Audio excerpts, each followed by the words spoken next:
I am going to show you how to work the cable forward and cable back stitch. This will be presented as either cable 6 forward or cable 6 back.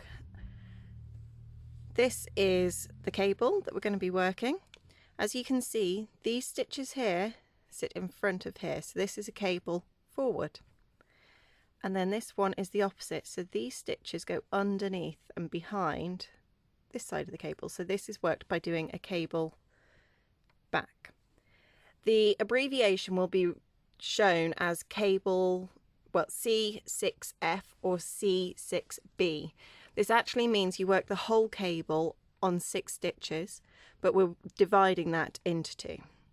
So now we will get into how to do the actual cable. So I have my knitting here. This is just a little swatch I've been doing, and a cable needle.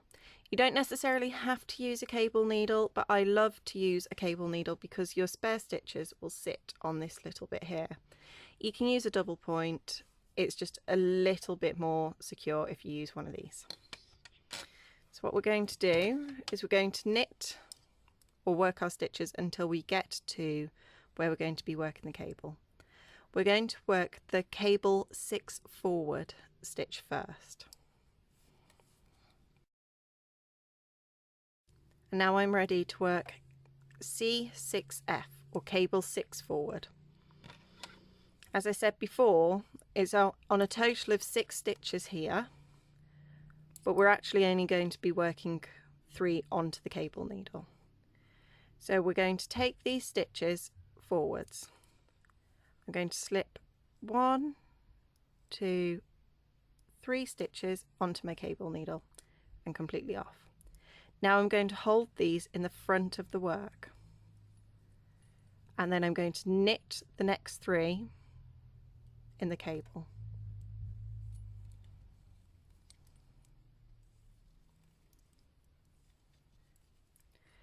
And now I'm going to take these 3 stitches that I have sat in the front of my work, and I'm going to bring those across to knit them. And you can see this creates the crossover of the stitches, and then knit those 3.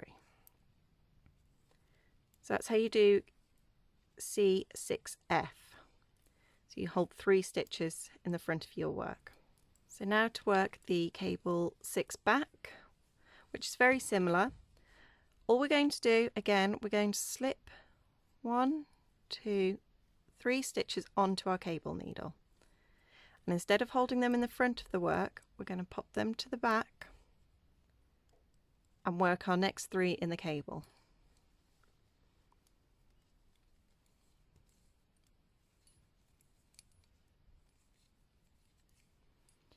And now we're going to take this cable needle and bring the stitches into the working position. It is a bit tight, but that's fine.